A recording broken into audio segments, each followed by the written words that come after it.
Hey everyone, this is a clip from a recent episode of Another Pass, where we talk about movies and all the struggles that go into making them. If you like it, check out the whole podcast. You can find it at certainpov.com or wherever you get your podcasts. But yeah, because it's all just building on this really great framework of, like you said, it's a little campy, it's a little silly, but it has so much to say that you can then start adapting it to say more and more things about our society, because the whole point is that it's apes and they're literally aping human society and doing sort of this approximation of it as they observe, rather than creating something of their own. And that becomes the lens for us to look at things. And that's why this first movie is so good. The book is fine. It's been a while since I read it. I read it back in high school when I was on one of my tears about being obsessed with this. Probably when the DVDs came out.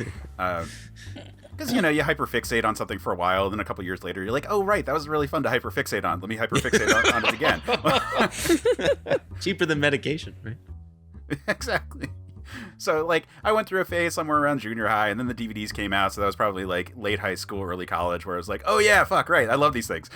And around that time, I read the book. And the book is is fine. I get it's a bit more just raw satire, because the whole society is advanced, and it's honestly less scary than the movie makes it. And you can really see then the Rod Serling fingerprint when you get to the movie, that transition into making it this sort of this is a Twilight Zone movie. Even if it wasn't supposed to be a Twilight Zone movie, it's a Rod Serling initial script, even if it's been retouched like crazy.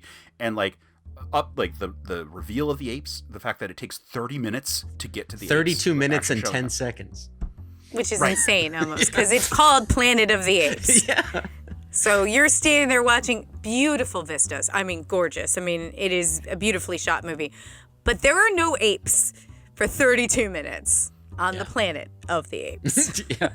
Yeah, that was another thing I noticed this time around, speaking of things that came from this recent rewatch, was I was watching it really through the lens of a really long Twilight Zone episode, because I, for some reason, I don't know, I never really dwelled on the Rod Serling of it all, but yeah, it really does scan like that.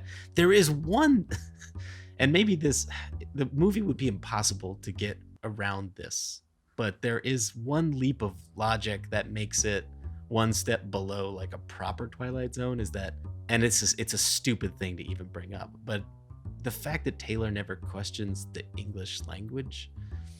I know it's stupid to bring up, but because in the end it doesn't matter at all. But if this was a proper Twilight Zone, I feel like they would have addressed it at least, because I can sort of rationalize that the English language survived with the monkeys through the Holocaust. I can kind of rationalize that. It's probably not likely, but I can rationalize it. But the fact that Taylor doesn't address it at all and just seems to roll with it was one that jumped out to me, I wonder where that got lost along the way or something like that. But anyway, I digress.